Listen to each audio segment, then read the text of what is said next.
Muy bien. Continuar. Ha salido continuar. Bueno, esta tarde vamos a presentar a Ángel Javier Alonso Díez.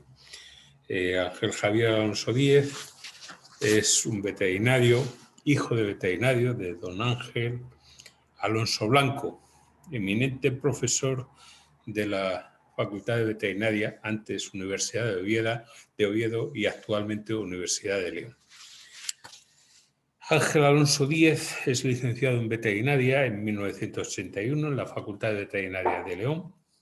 Es doctorado en veterinaria por la Universidad de León en 1986 y profesor titular de la Universidad de León en el área de medicina y cirugía animal y que imparte docencia en la Facultad de Veterinaria de León desde 1987. La actividad investigadora se ha basado en dos líneas, una en rumiantes sobre deficiencias, minerales y diseños de perfiles metabólicos en rumiantes como biomarcadores. La otra sobre la adaptación de la técnica que vamos a hablar hoy de electrolisis percutánea intratisular, técnica EPI, en medicina veterinaria. Pertenece a dos grupos de investigación en la Universidad de León. Es director del grupo de investigación de la Universidad de León, Medicina y Cirugía del Aparato Locomotor y es miembro del grupo de investigación IMAPOR, procesos metabólicos energéticos en veterinaria, patologías de origen metabólico energético en animales como los rumiantes de alta producción y patologías de origen metabólico energético en animales no rumiantes. El profesor don Ángel Javier Alonso Díez, como hijo de veterinario y hijo de un profesor de la facultad, prácticamente se incorporó desde su inicio en la Facultad de Veterinaria, en la cátedra que estaba don Paulino García Partida, el que también nosotros hemos sido discípulos. Entonces es un hombre que tiene una gran relación con toda la veterinaria, tanto de pequeños animales como de grandes animales. Es un hombre que ha hecho clínica rural, pero ha hecho clínica ciudadana y tiene amplios conocimientos que hoy espero que nos llegamos a entender todo y podamos aprovechar la conferencia que nos va a dar. Pues don Ángel, a su servicio y le escuchamos. Muchísimas gracias, presidente. En primer lugar, agradecer al Colegio de Veterinarios de Lugo esta invitación y, por supuesto, a tu persona como representante del mismo. Somos compañeros y amigos desde hace muchísimos años y, bueno, pues es para mí muy grato el poder intentar aportar algo, pues no sé si novedoso, para nosotros sí, en esta medicina veterinaria y ahora pues en esa rehabilitación o nuevos métodos de rehabilitación en los animales domésticos. Voy a intentar compartir la pantalla, si todo va bien. Vamos a ver que no nos equivoquemos, porque a veces las tecnologías para mí no son lo más evidente. Ahora, pantalla completa. Ahora, yo creo que está ahí. Si me decís que está. Sí, se ve Vale, todo. ok, pues muchas gracias. Bueno, en principio vamos a hablar, a ver, es una técnica que está trasplantada, por decirlo de esta forma, de la fisioterapia humana.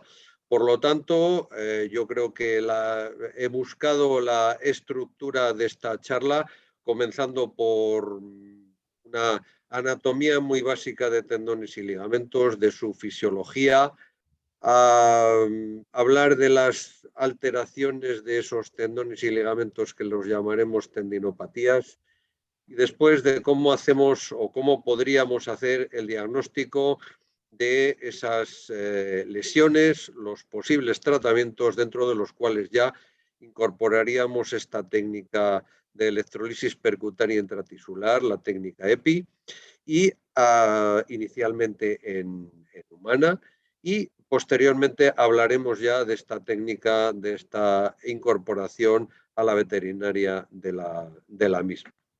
Y después, bueno, pues haremos un pequeño apunte de algunas cosas en las que estamos trabajando últimamente. Bueno, los tendones y ligamentos, pues como todos sabemos, son unos elementos fundamentales en el aparato locomotor, constituidos de alguna forma por cintas o cordones de tejido fibroso, tejido conjuntivo, que los tendones en sí unen los músculos a los huesos, y los ligamentos pues unirían las articulaciones o huesos con huesos. A pesar de que hablemos casi exclusivamente de tendones y tendinopatías, lógicamente los términos van a extenderse tanto a unos como a otros. La participación de estas estructuras pues, es clave, por supuesto, para las actividades deportivas. Normalmente se basa en las lesiones de los deportistas, futbolistas, tenistas, etcétera, etcétera, pero tanto en humana como en veterinaria, bueno, pues a todos nos gusta jugar a determinados deportes, y a veces pues no estamos lo suficientemente preparados. Lo mismo ocurre con nuestros animales, que pasan muchas veces toda la semana en casa o con un mini paseo, y el fin de semana pues se nos ocurre salir a correr o hacer actividades un poco importantes, y de ahí vienen muchas veces estos problemas. ¿Cómo se estructura un tendón? Un tendón comienza por unas fibras de colágeno, formando pues paquetes o formando fascículos en endotendones. Posteriormente ese fascículo va a unirse a otro fascículo más grande, es decir, se formarían primarios, secundarios y terciarios, hasta formar pues la gran estructura del tendón. Al fin y al cabo sería la estructura más resistente en ese formato para poder soportar determinadas cargas o determinadas tensiones y no romperse literalmente. Hablan de que tiene o que puede tener la resistencia que un cable de acero trenzado de ese mismo grosor. Bueno, por otro lado, esos fascículos, o la mayoría de los fascículos, cuando el tendón o el ligamento en este caso está en reposo, tienen una estructura ondulada. ¿Qué significa eso? Pues que tienen un grado de estiramiento fisiológico suficiente para poder acomodarse a las tensiones que se pueden generar desde el exterior, y evitar pues, bueno, las roturas, microroturas o una ruptura completa del mismo. Por lo tanto, es importante el tener en cuenta esta estructura ondulada. Por otro lado, el ejercicio físico en condiciones fisiológicas, sabemos que aumenta la resistencia del tendón, siempre y cuando no se superen esos límites especiales de tensión que puedan provocar roturas o alteraciones importantes. Basándonos en estudios de tendones humanos, nos comentan algunos autores que por debajo del 4% de la elongación o del estiramiento de esos tendones es posible que se reproduzca de nuevo esa curva de tensión, y además que esa forma ondulada se recupere. Sin embargo, si se superan esos 4 o 5%, ese umbral suprafisiológico generará generalmente pues, microlesiones, roturas, y si se supera habitualmente el 8%, se considera que el tendón se va a romper completamente.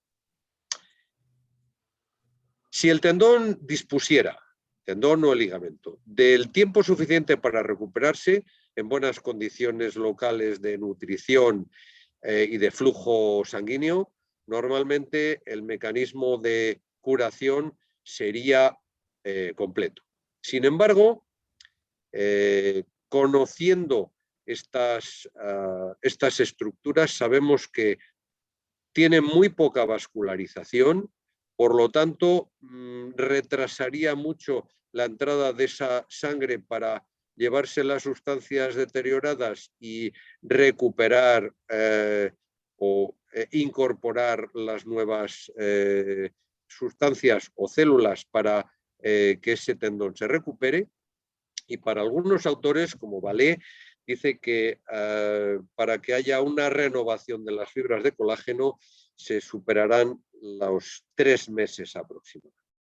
Por ello, existe una línea divisoria súper delgada, muy estrecha, entre el ejercicio físico saludable y no saludable. Y muchas veces es muy difícil el estar justo sobre esa línea.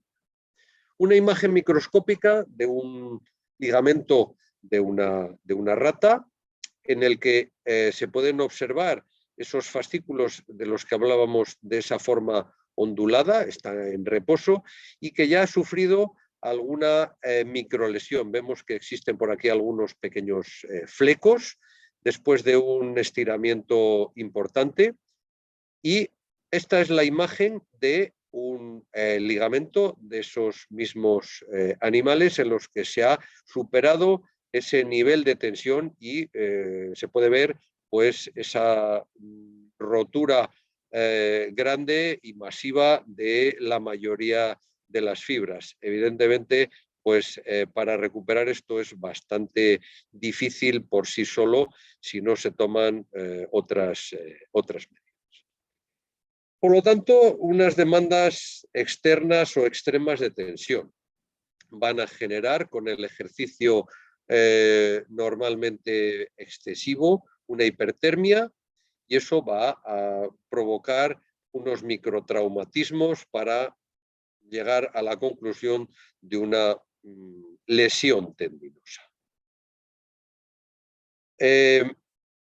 Antes de los años 90 siempre se hablaba de tendinitis, es decir, un proceso inflamatorio de un tendón, una fascitis o una entesitis.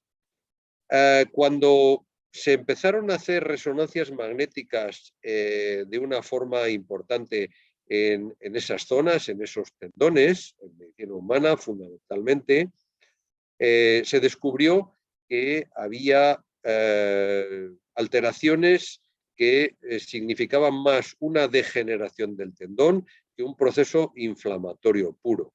Por lo tanto, se comenzó a llamar tendinosis, tendinitis crónica, pensando en un proceso degenerativo ya casi desde el principio. Y en la actualidad, unos suecos que se han dedicado a estudiar de una forma profunda esas alteraciones de tendones, pues han llegado a la conclusión de que hay dos fases o coinciden inicialmente dos fases. Un proceso inflamatorio, normalmente al principio, que puede durar más o menos dependiendo de la alteración que se genere o del grado de lesión, el grado de el grado de a ver si lo digo, discúlpenme, de entrenamiento que tenga ese tendón y por otro lado también se ha observado una degeneración cuando se supera esa fase inflamatoria. Por lo tanto, como no se llega a definir concretamente si es una fase inflamatoria o degenerativa, últimamente la definición pasa a ser tendinopatía y por lo tanto pues así no se cometen esos errores. Normalmente las tendinopatías tienden, como hemos visto, a ir hacia un proceso degenerativo casi siempre, motivado, por supuesto, porque no hay una nutrición suficiente y porque la fase inflamatoria va a provocar una presión suficiente dentro del propio tendón que disminuirá incluso más el aporte sanguíneo y por lo tanto se tiende más a una fase degenerativa que a una fase inflamatoria. Para algunos autores, como Sánchez Ibáñez, dice que se puede entender que muchas tendinitis consideradas como tal no se solucionan aplicándoles un tratamiento hipotéticamente correcto con antiinflamatorios, que sería la base normalmente del tratamiento de estos procesos, puesto que no es el tratamiento correcto, evidentemente porque no es un proceso inflamatorio, no es una tendinitis pura. ¿Qué problemas se pueden encontrar en esas alteraciones de los tendones, en las tendinopatías? Bueno, pues hay una alta incidencia, cada vez más, lo que hablamos en animales o en personas entrenadas o deportistas, pues cada vez se les exige más o ellos mismos se exigen más, por lo tanto nos vamos acercando más a ese límite suprafisiológico o lo superamos. Va a haber una lenta recuperación, hablábamos que en buenas condiciones se superarán los 3 meses si no hay ninguna complicación de por medio. El proceso no es uniforme, es decir, habrá una fase inflamatoria y una fase degenerativa. No se sabe cuál es el momento en el que se desestabiliza o se pasa de una fase a la otra. Por lo tanto, la patogenia es bastante incierta.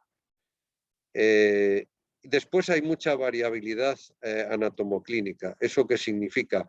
Pues en ocasiones tanto los humanos como los animales presentan cuadros clínicos muy evidentes y cuando hacemos la exploración tanto física como imaginológica, las lesiones son escasas o al contrario, hay un escaso cuadro clínico, pero sin embargo, cuando realizamos una exploración adecuada, sobre todo imaginológica, vemos que hay una importante lesión. Por lo tanto, digamos que hay muchos cuadros asintomáticos o casi asintomáticos con lesiones importantes. Y no hay un gol estándar para su tratamiento. ¿Eso qué significa? Pues serían esas pruebas o marcadores de referencia fiables a la hora de hacer predicciones, pues tanto en el diagnóstico, en el pronóstico o en los tratamientos. Por lo tanto, pues es poco evidente de momento el poder llegar a conclusiones muy adecuadas.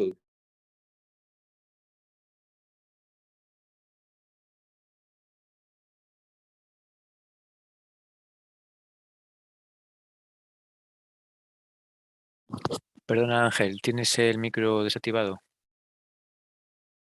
No te estamos escuchando. ¿Ahora? Ahora sí. Ahora sí, me voy para atrás, no sé dónde se acabó. Fue 30 segundos o así. Bueno, pues nada. Hablábamos de que no hay un gol estándar adecuado para los tratamientos, es decir, el gol estándar se denominaría la prueba o marcadores de referencia fiables a la hora de hacer predicciones para el diagnóstico, el pronóstico o los tratamientos.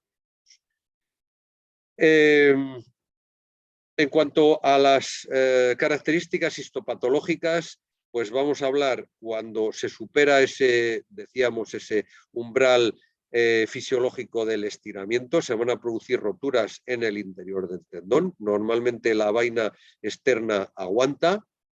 Por lo tanto, si se producen esas roturas intratendinosas, las fibras de colágeno se van a destruir, se van a degenerar evidentemente porque no tienen esa nutrición adecuada ni esa línea suficiente para poderse mantener en esas condiciones. Se producirá muerte de las células tendinosas, de los tenocitos, normalmente por apoptosis, por ese suicidio celular. Todo eso va a generar un proceso inflamatorio, un proceso de edema que ocasionará una inflamación neurovascular, es decir, los vasos sanguíneos se dilatan, pero no van a aportar los nutrientes o la sangre adecuada, sino que van a ser bastante afuncionales. Las capas externas de sus vasos se van a irritar en sus terminaciones nerviosas y normalmente van a generar un dolor bastante importante. Y la matriz extracelular pues se compacta, aumenta y vamos a encontrar a nivel de normalmente de resonancia magnética unas zonas bastante acelulares. Todo eso hará una especie de paquete o de mare magnum que comprimirá importante todas las estructuras del tendón, con lo cual la tendencia a degenerarse es muy el dolor, como decíamos antes, va a ser inicialmente el que va a dar lugar a la presentación de las tendinopatías o de las tendinitis. Pero no siempre ocurre. Como decíamos, puede ser que haya grandes lesiones y que sean lesiones asintomáticas.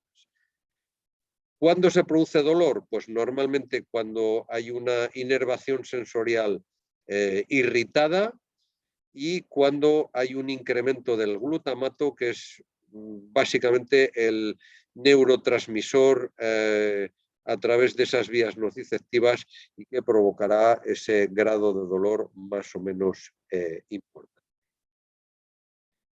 ¿Cómo realizamos el diagnóstico de las tendinopatías? Pues bueno, animal cojo, generalmente, que el dueño pues pasa un tiempo buscando porque cojea, buscando muchas veces tratamientos empíricos, calor, frío, masajes, etcétera, etcétera, a ver si se pasa.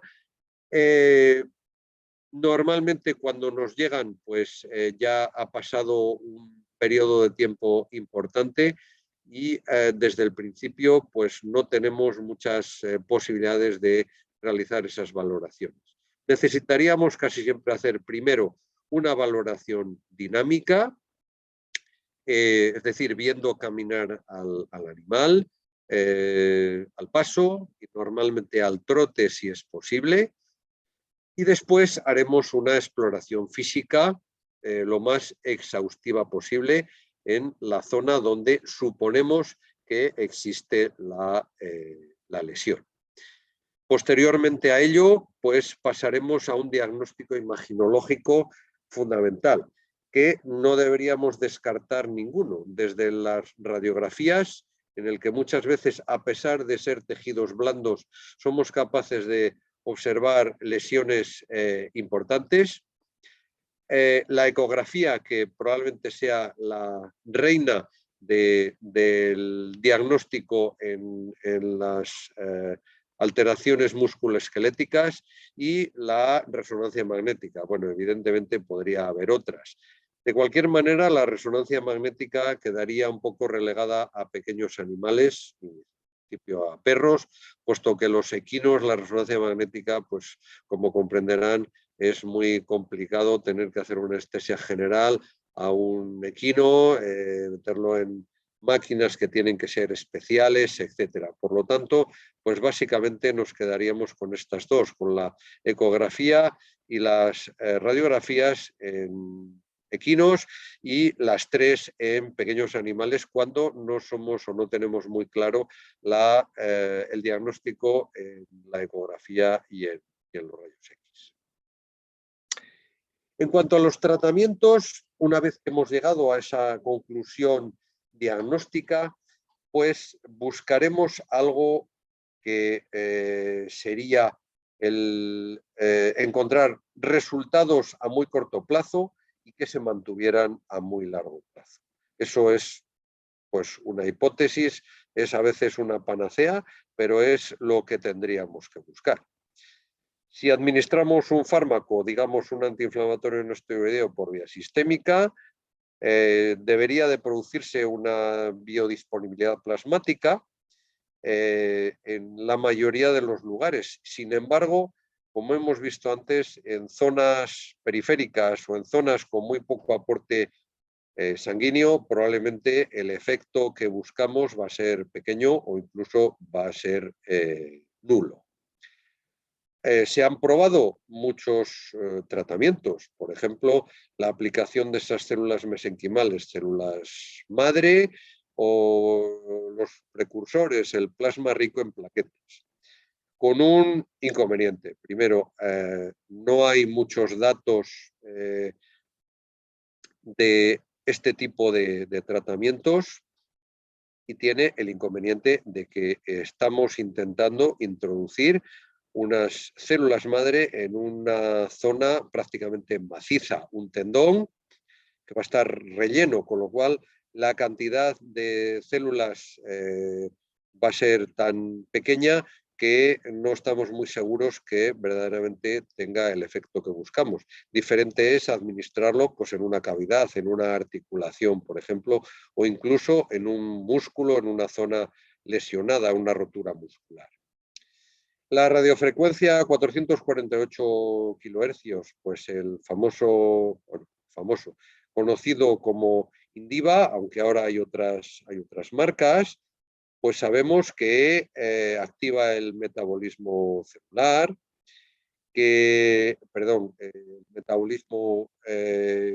metabolismo celular, activa la circulación sanguínea, tiene un efecto por calor también antiinflamatorio y relajante, y por lo tanto pues reabsorbería esas sustancias que pueden estar acumuladas o detenidas en esas zonas.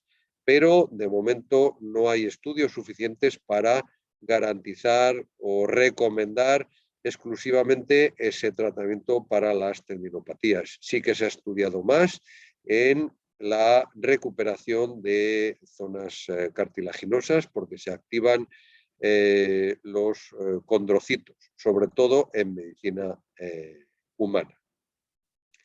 La utilización de antiinflamatorios no esteroideos, para algunos autores hay evidencias científicas que han hecho seguimientos importantes y han encontrado que alivia el dolor a corto plazo, siempre y cuando estemos en esa fase inflamatoria inicial y hablemos de tendinitis.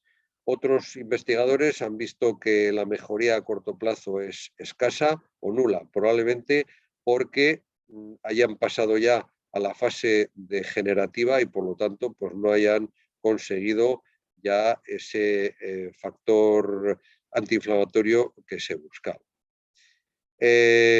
Evidentemente, si estamos en una tendinopatía crónica, el uso del antiinflamatorio no es racional, puesto que no va a tener ningún efecto adecuado.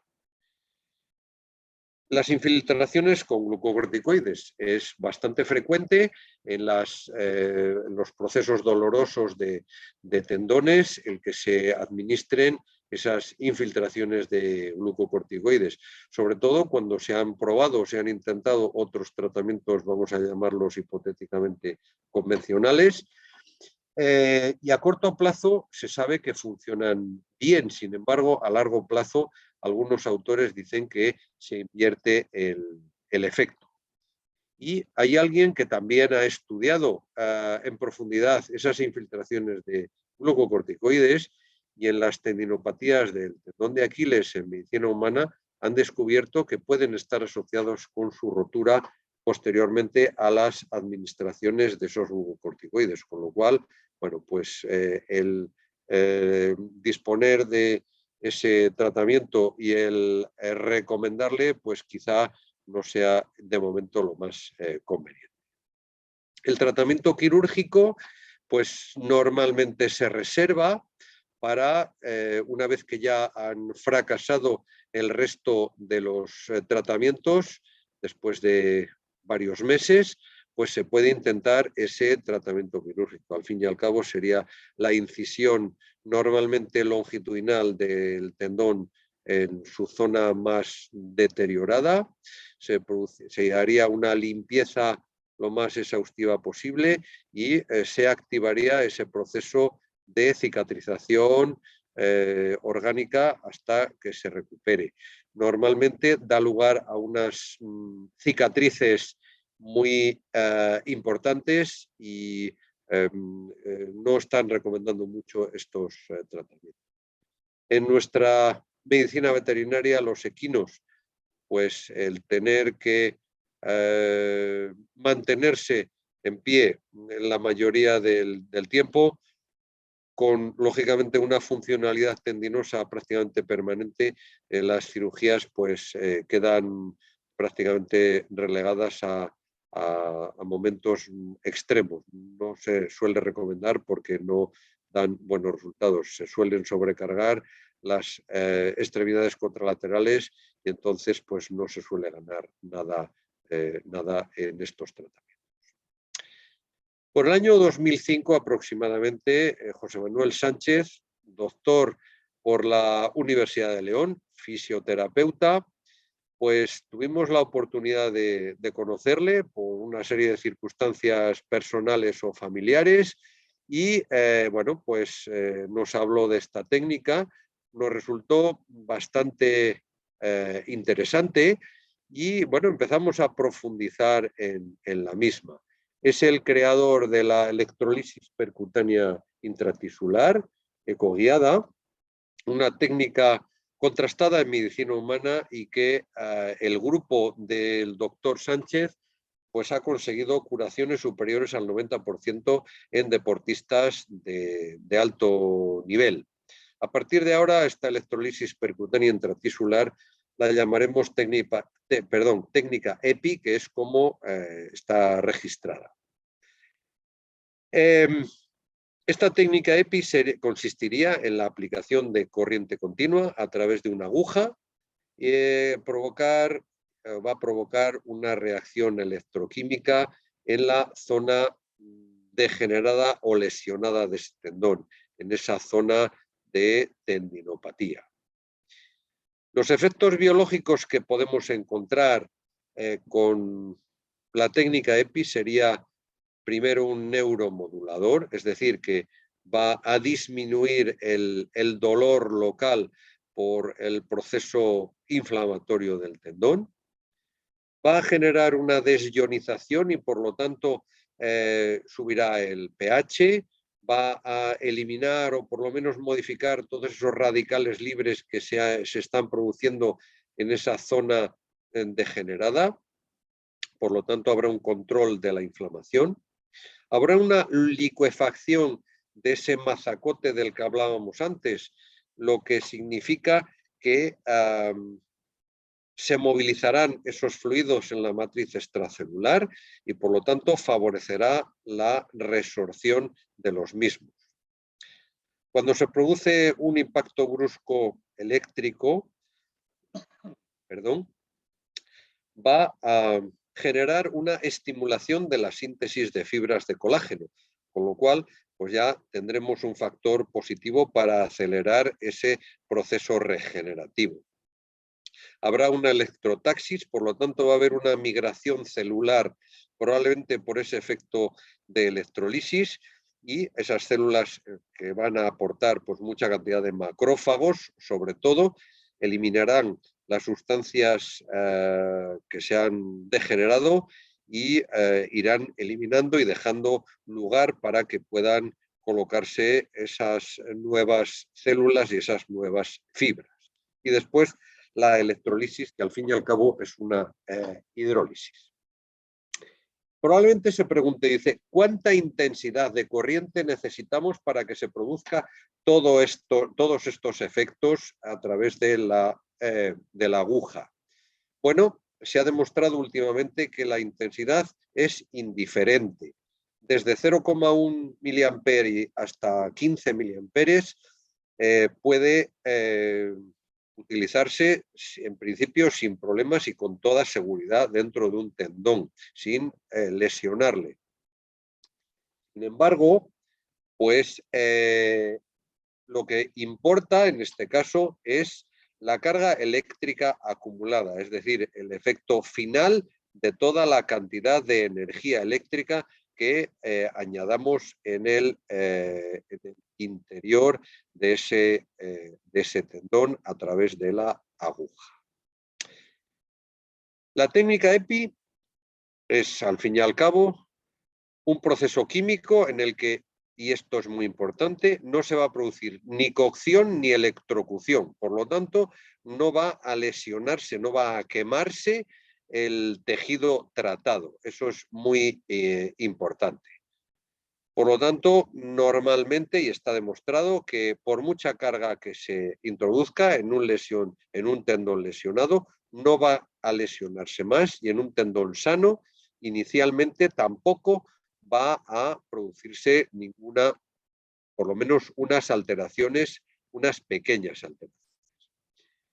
La electrolisis dará lugar a una disociación del agua, de las sales minerales en el interior de ese tendón, y los aminoácidos de la matriz extracelular, formándose pues otras nuevas moléculas.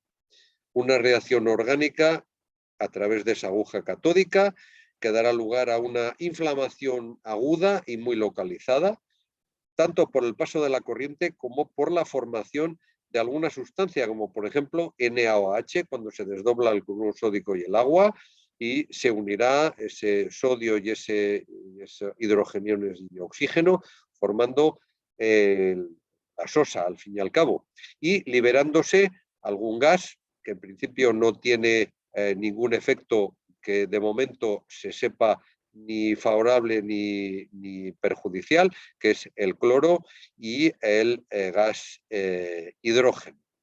Esa reacción local, ese proceso inflamatorio puntual, que no va a superar 1 milímetro en la periferia de la aguja, causará pues ese efecto inflamatorio, activándose pues lo que hablábamos antes, citotaxis, y la presencia de fagocitos para ayudar a la regeneración de esos tejidos.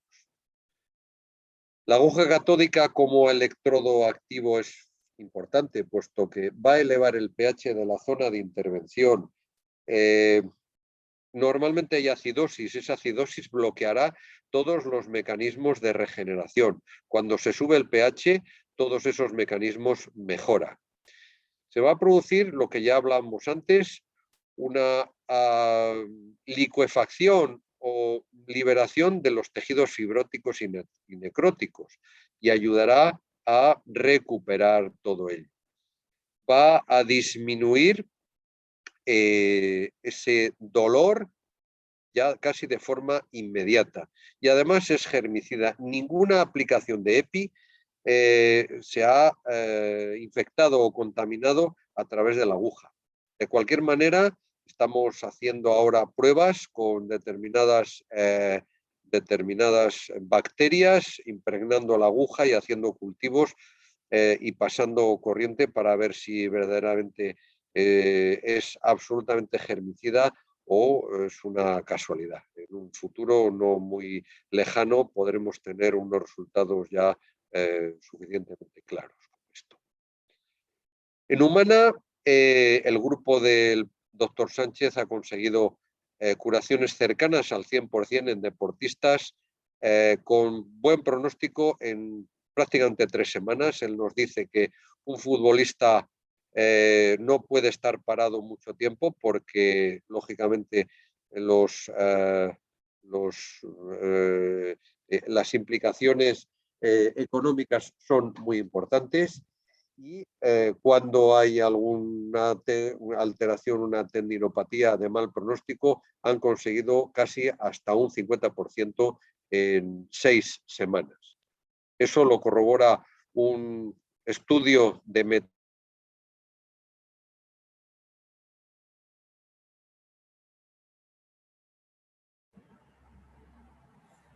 Se ha ido la voz. Se ha congelado la imagen. Pero, ¿qué pasa con esta técnica? Ángel, Sí. perdona, empieza, que se había ido la voz. Joder. Empieza con el estudio de metafilasis, por favor. Porque es que se fue la voz. Ahí, al estudio. Estábamos aquí. ¿Termina esa? Está, vale.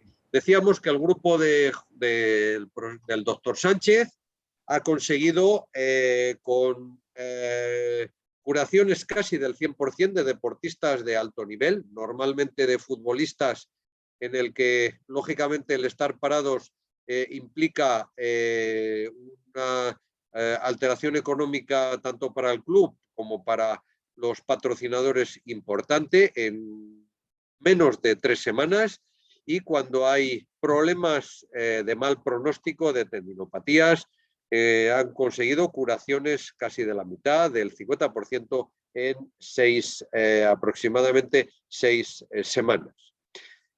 Esto lo corrobora un estudio de metaanálisis de un grupo independiente en el que, bueno, pues han demostrado que se han conseguido mejoras a muy corto plazo y muy duraderas a largo plazo. En cuanto a la técnica EPI en veterinaria, ¿qué podemos decir? Bueno, pues como decíamos y hemos comentado antes, formamos un grupo de investigación en el cual está dirigido, o por lo menos siguiendo las instrucciones del doctor Sánchez. Se incorporó un fisioterapeuta especialista en ecografía musculoesquelética y un grupo de veterinarios de la Facultad de Veterinaria de León, en el cual yo me incluyo, y intentamos pues adaptar esta técnica a medicina veterinaria. Comenzamos haciendo pruebas en 2 especies, en la especie canina y en la especie equina, con los equipos diseñados en principio para humana, intentando pues colocar pues el manípulo, evidentemente en medicina humana lo sujetaríamos con el polo aniónico con una mano, en este caso se le ha colocado en la zona inguinal en el perro, y hemos ido probando en determinados tendones en los animales, siempre ecoguiado. Un tema importante es, empezamos a aprender a hacer y a interpretar ecografías en los tendones y en los músculos. Traduciéndolo de alguna manera sencilla, pues esas líneas paralelas que nos identificaría un tendón en esa presentación lineal, pues lo podríamos representar como si fuera un paquete de espaguetis visto de esta manera, de forma lineal, y cuando hacemos la proyección transversal, pues veríamos ese paquete de espaguetis por la zona del extremo. Bueno, es una comparación muy burda, pero que podría servirnos. En condiciones fisiológicas, por supuesto, aunque en principio las ecografías deberíamos de hacerlo siempre de forma dinámica y rápida, porque en estático, pues muchas veces esas anisotropías de la imagen ecográfica nos puede dar lugar a errores. Por lo tanto, bueno, es una presentación a modo de ejemplo, pero que tenemos que pensar que las ecografías siempre hay que hacerlas en dinámico. También aprendimos a ver lesiones en los tendones en ecografía. Aquí vemos una zona hipoecogénica, que sería como si quitamos unos cuantos espaguetis de ese paquete, tanto en su forma transversal como en su parte lineal, desestructurados, zonas hipoecogénicas, huecos o cavidades que podría identificar lesiones en ese aparato locomotor. El equipo original que nosotros poseemos, aparte del manípulo que, como hemos dicho, en los pequeños animales, en los perros lo colocamos en la zona inguinal, en el otro extremo, la parte catódica, se coloca una aguja. Inicialmente se partía de una aguja, vamos a llamarla maciza, generalmente una aguja de acupuntura, que después se transformó en una aguja hueca, porque este equipo posee un aspirador, con lo cual cuando hay grandes cavidades utilizamos el aspirador a la vez que realizamos la técnica EPI, y todas esas zonas que estaban compactadas somos capaces de licuarlas y a la vez ir eliminando esas sustancias, que así aceleramos el mecanismo de recuperación, que el organismo no tiene que reabsorberlas por su cuenta. Pero cuando llegamos a los equinos tenemos el inconveniente de cómo colocamos ese polo aniónico. Bueno, pues transformamos ese polo aniónico, ese manípulo metálico, por una placa de electrobisturí que colocamos sobre el animal adherida, y que de esa forma cerramos el circuito y nos está funcionando pues perfectamente. Preparamos el campo con un afeitado, con una antisepsia adecuada, y posteriormente, pues para evitar sustos y daños en los animales, se les practica una anestesia local, generalmente un bloqueo alto, para que no coincida la zona de anestesia con la zona de tratamiento, porque eso pues podría de alguna forma interferir esos procesos de los cuales estamos hablando. Si añadimos líquido, después lo tenemos que eliminar. Bueno, son problemas que, si podemos solucionarlos con una anestesia alejada, pues sería lo ideal. Y posteriormente realizamos la técnica siempre ecoguiada, porque si intentamos hacer la técnica a bulto, probablemente no acertemos. Decimos que el efecto solo va a estar aproximadamente en 1 milímetro alrededor de la aguja, por lo tanto, el hacerlo de una forma a ciegas, pues normalmente va a tener unos resultados pues también inciertos. Voy a presentar algunos casos clínicos de forma muy rápida que, bueno, pues que me han resultado bastante curiosos con la aplicación de esta técnica en veterinaria. Por ejemplo, un caballo español con una tendinosis de los tendones flexor digital superficial y profundo y una tenosinovitis, como consecuencia de que se le enredó un alambre de un cercado, lo tuvo varios días, la herida se cicatrizó, pero la lesión en profundidad de los tendones y de la vaina tendinosa quedó suficientemente importante para que el caballo cojeara y evidentemente no se recuperara. Aquí vemos pues todas esas fases degeneradas, no se ven perfectamente limpios esos tendones en la ecografía, que deberían de estar pues perfectamente separados unos de otros. Realizamos la técnica, 2 sesiones, y a partir de ese momento, a cabo de los 15 días de la segunda sesión, la cojera desapareció y las imágenes ecográficas, pues aunque todavía duraron un tiempo con las lesiones, desde el punto de vista clínico se solucionó al 100%. Un perro dálmata que en una pelea le mordieron en la zona lateral del carpo. Vimos que tenía una alteración en el ligamento colateral lateral, con una cojera bastante evidente, una capsulitis.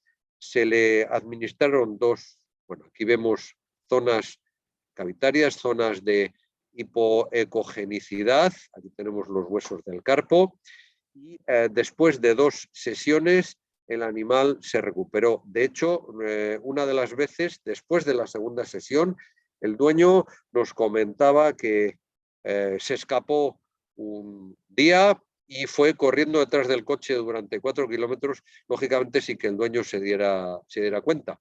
En ese momento se percató de que el animal estaba curado. No volvió a recidivar. Esto es un caso muy curioso. Un caballo de 9 años de salto que llevaba un año con tratamientos antiinflamatorios, con tratamientos revulsivos en ambos calcáneos, problemas relativamente graves. El animal pues prácticamente no se movía, con muchas dificultades en la locomoción y por supuesto en cuanto al tema de saltos, pues eso obviamente se había eliminado por completo.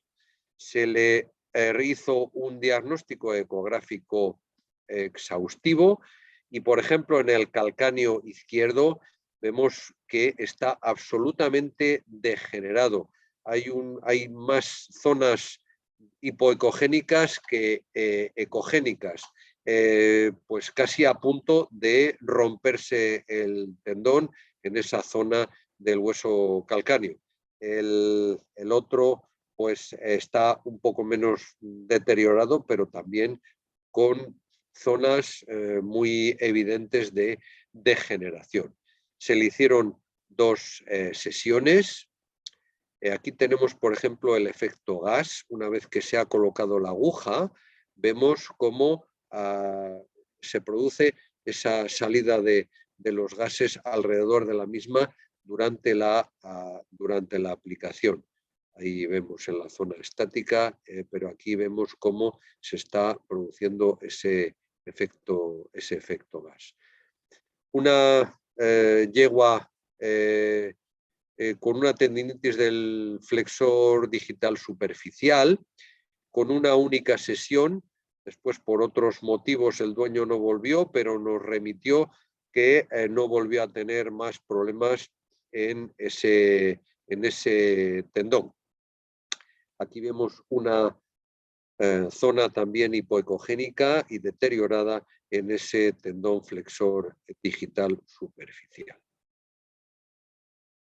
El último animal que hemos tratado es un caballo dedicado al raid, con una fascitis plantar, lógicamente pues con bastantes problemas para realizar ese deporte que estaba haciendo.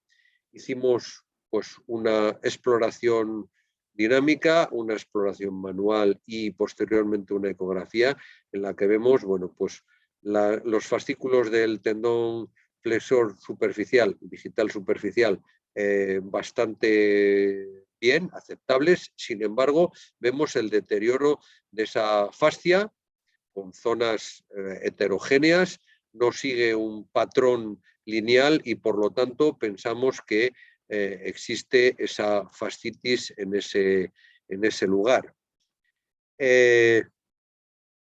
Mediante la ecografía dinámica, en este caso, vemos ese tendón flexor digital superficial, la fascia encima y el intento de introducir la aguja justo en esa zona hipoecogénica o aproximarla lo más posible para realizar el tratamiento en ese punto. Se le hicieron 2 sesiones.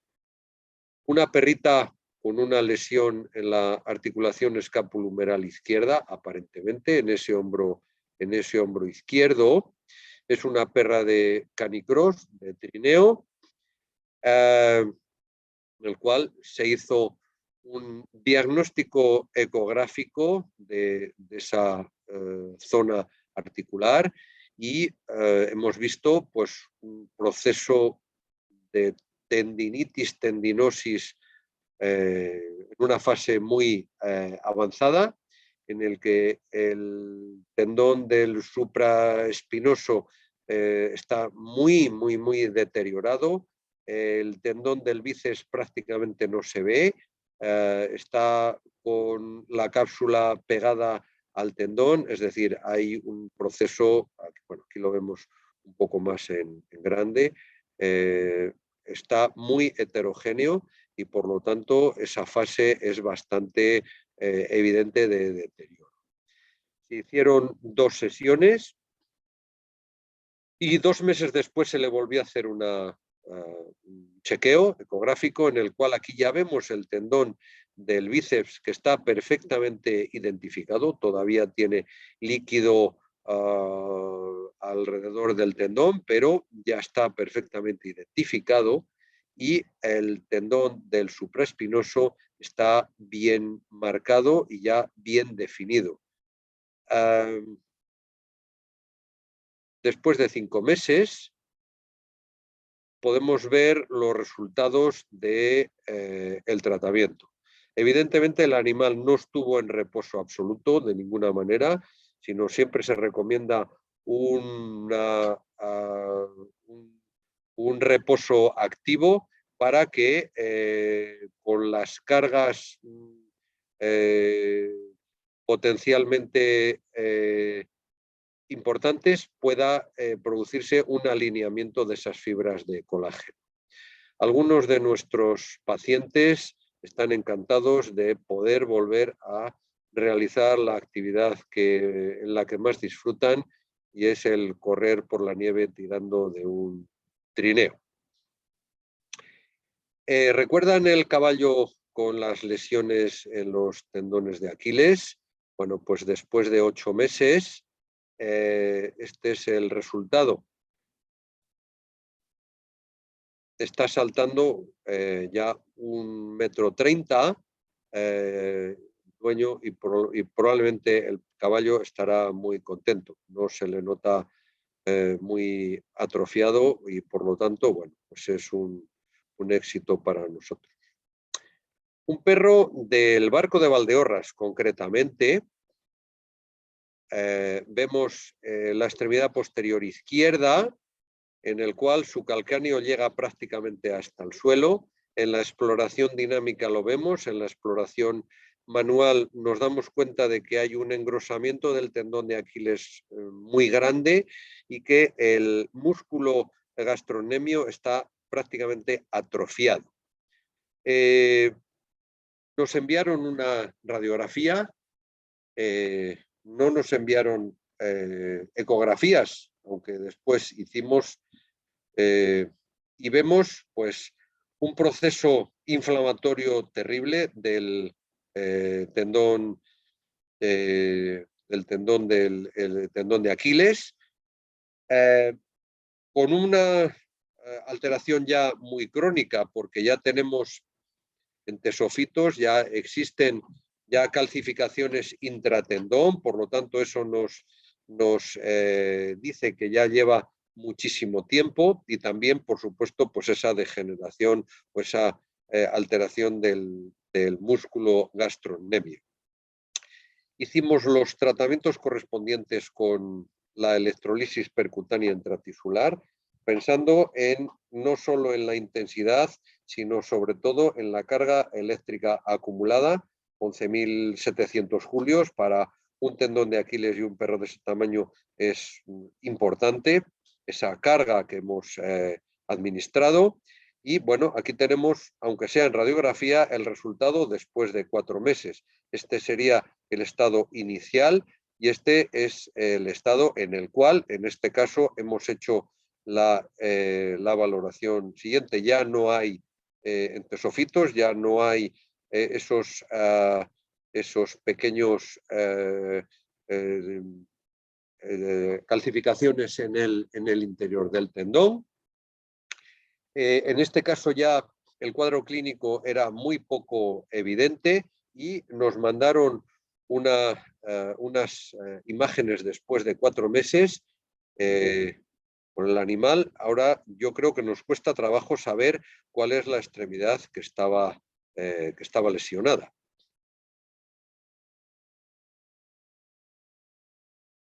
Lo último que estamos haciendo ahora con esta técnica es lo que llamamos microepi. Hemos pasado de utilizar una única aguja a utilizar múltiples agujas y aplicar la corriente de forma simultánea. ¿Qué ventaja tiene? Pues en primer lugar, podemos administrar mucha más cantidad de carga en el mismo tiempo. Podemos utilizar agujas mucho más finas, estas son agujas de acupuntura, eso significa que el dolor va a ser menor y por lo tanto la carga anestésica también va a ser menor y sobre todo la carga eléctrica acumulada puede ser muy importante.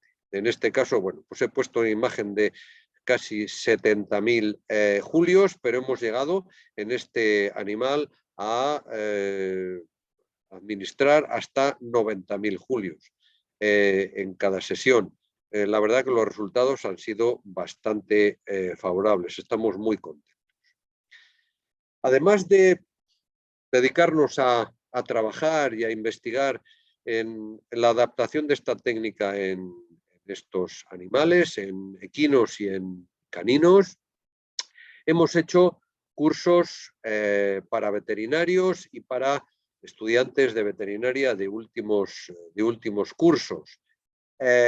Utilizamos pues algunas extremidades de equinos porque evidentemente lo primero y fundamental es que nuestros alumnos aprendan a hacer ecografía y sobre todo a interpretar las imágenes ecográficas en dinámico y en la interpretación de esos tendones en lineal y en transversal para poder después interpretar las lesiones que vamos a encontrarnos posteriormente y poder tratarlas, por supuesto.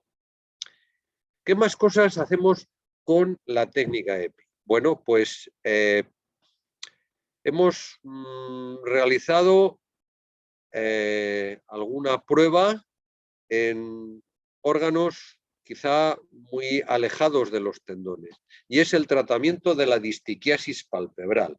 Como ustedes saben, la distiquiasis palpebral es el crecimiento de pelos ectópicos en ese borde palpebral. Los que se dirigen hacia afuera pues tienen un problema menor, pero los que están cortados y se dirigen hacia el interior generan pues evidentemente queratitis y problemas verdaderamente graves en esas córneas de los animales. Hay tratamientos que se han ensayado y que se realizan tanto en humana como en veterinaria, como por ejemplo, pues, a ver, no me quede ninguno, la criodepilación utilizando pues, esa especie de bolígrafos que congelan los pelos y que se eliminan, pero eso va a dar lugar posteriormente a una quemadura de toda esa zona, la cicatrización y posteriormente una irregularidad en el borde palpebral, lo que da lugar a problemas posteriores de queratitis, úlceras, etcétera, etcétera.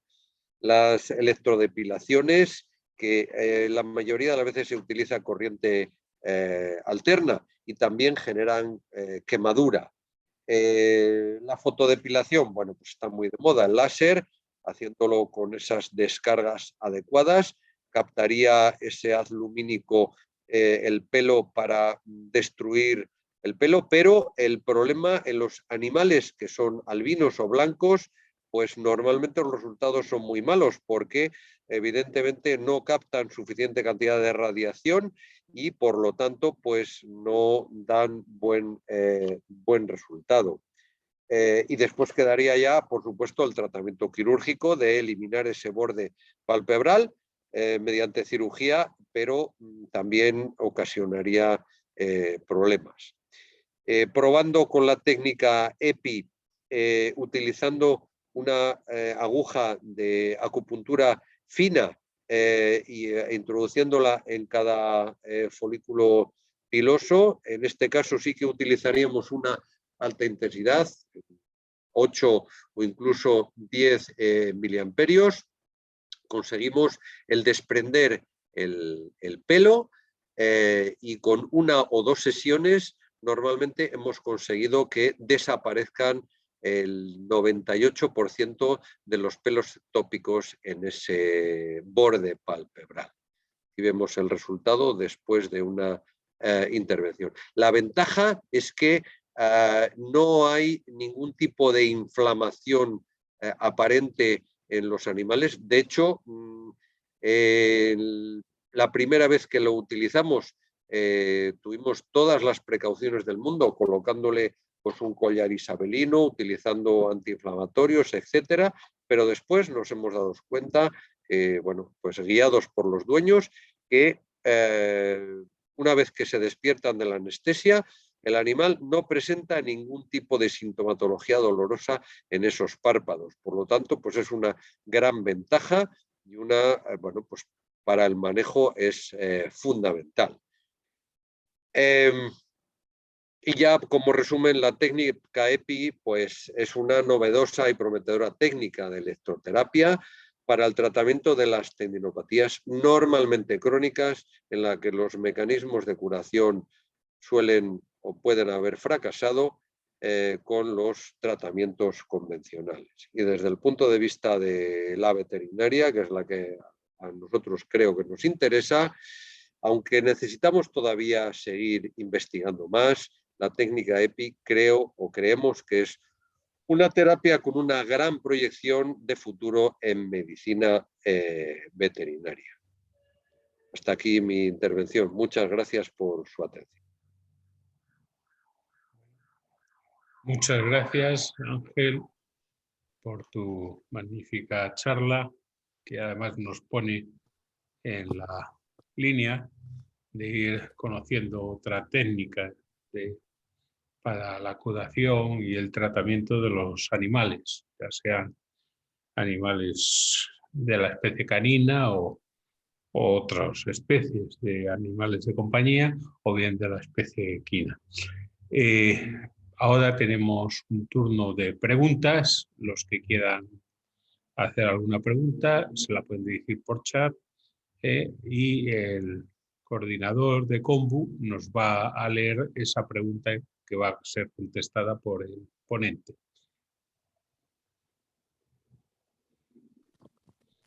Hay un chat que dice muchas gracias, magnífica charla. ¿Alguna persona más quiere preguntar? Si no, lo voy a hacer yo, ¿eh? Como tengo amistad con el conferenciante, pues no hay problema. Voy a hacer una pregunta. ¿Qué costo tiene el aparato de EPI? 5.000 euros. Bien. El problema no está en el aparato. El problema no está en el equipo, no, ni mucho menos. No, está más en los... A ver, este equipo que he presentado es más caro por todas las... sobre todo el efecto aspirador, etcétera, etcétera. Pero el equipo, vamos a decir, anterior, que tiene exactamente lo mismo salvo el aspirador, pues vienen siendo 5.000 euros. Por lo tanto, es muchísimo más caro pues un ecógrafo y bueno, si se hacen pues vamos a decir 2 o 3 tratamientos al mes, se compensa enseguida ese gasto. Yo creo que no es un problema. No, pero bueno, el ecógrafo es complementario para otra. Claro, por supuesto. Es solamente de aquí. Una pregunta también. ¿Animales que sean excesivamente nerviosos, se puede utilizar sedación?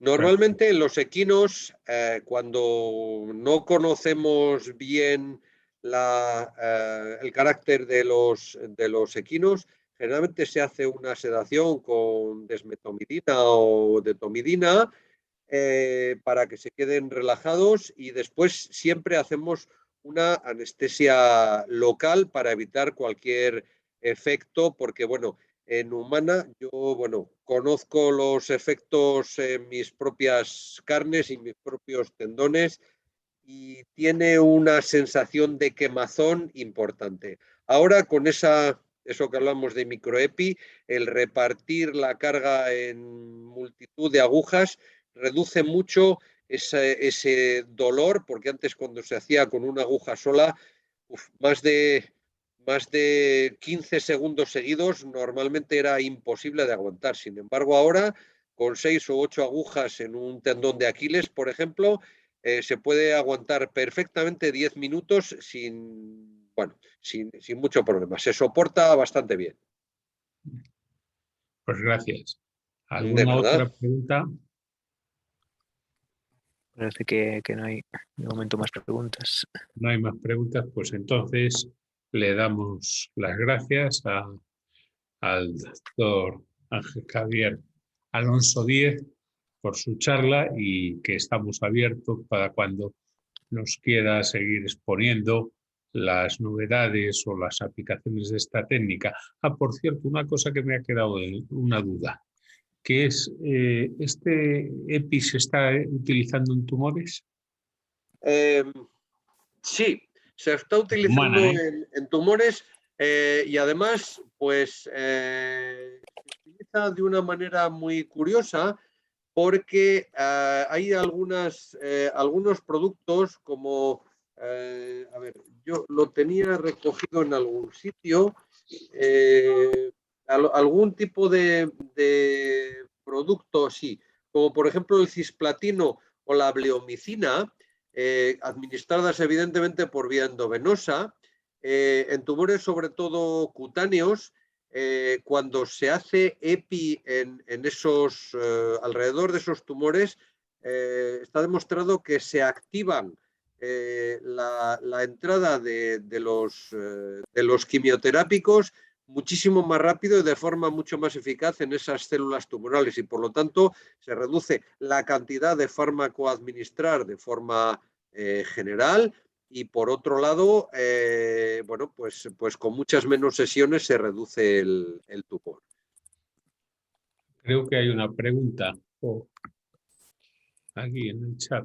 Miguel. Sí, la formación que se imparte sobre esto, ¿dónde lo podemos mirar o encontrar? Información sobre fechas y tarifas. Bueno, casi siempre hacemos un curso al año, más o menos, en primavera. En primavera, poco por disponibilidad del equipo formador. Y generalmente lo publicamos o lo hacemos Facultad de Veterinaria, Colegio de Veterinarios de León, pero bueno, no sería inconveniente que cuando planteemos algún curso de estos, a través de los colegios de veterinarios se envíe la información y en este caso el Colegio de Lugo lo puede publicar a sus colegiados sin ningún problema. Hombre, si pasa este COVID, lo que se debía hacer era un curso presencial. Yo creo que Presencial. Es que personas. online este tipo de cursos es muy Hombre, se puede complicado. dar una parte online, pero hay otra parte que es, además, las fotografías que ha señalado el profesor Alonso, es que hay el tema de estar practicando sobre lo que son las extremidades, claro, de extremidades que ya no están dentro del caballo, del perro, y que se pueden estar haciendo. Son, digamos, habilidades. Eso se puede Claro. hacer en una mesa tranquilamente y además con espacio, incluso con el COVID. Pero yo luego directamente habría que utilizar un lugar que requiera las condiciones para que no hubiera peligro, sobre todo para la gente que va a explorar y que va a aplicar el EPI, porque una patada de un caballo no es una cosa mínima, es una cosa importante. Por eso hay que aplicarlo en los lugares que se pueda hacer. Bueno, pues ya estaremos en contacto, a lo mejor para a ver si podemos hacer alguna colaboración con la Facultad de Veterinaria de León. Una vez que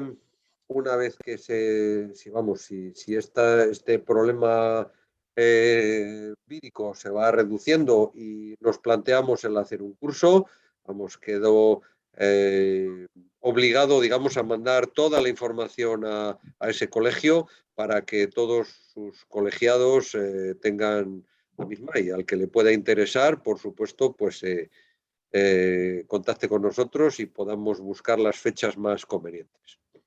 Pues muchas gracias. Si hay alguna pregunta más y si no la hay, pues nos despedimos de don Ángel Javier Alonso Díez y que nos ha gustado mucho la charla que nos ha impartido y que por supuesto tiene el Colegio de Lugo abierto a todas las ponencias que quiera hacer de aquí al futuro, con lo cual a su disposición.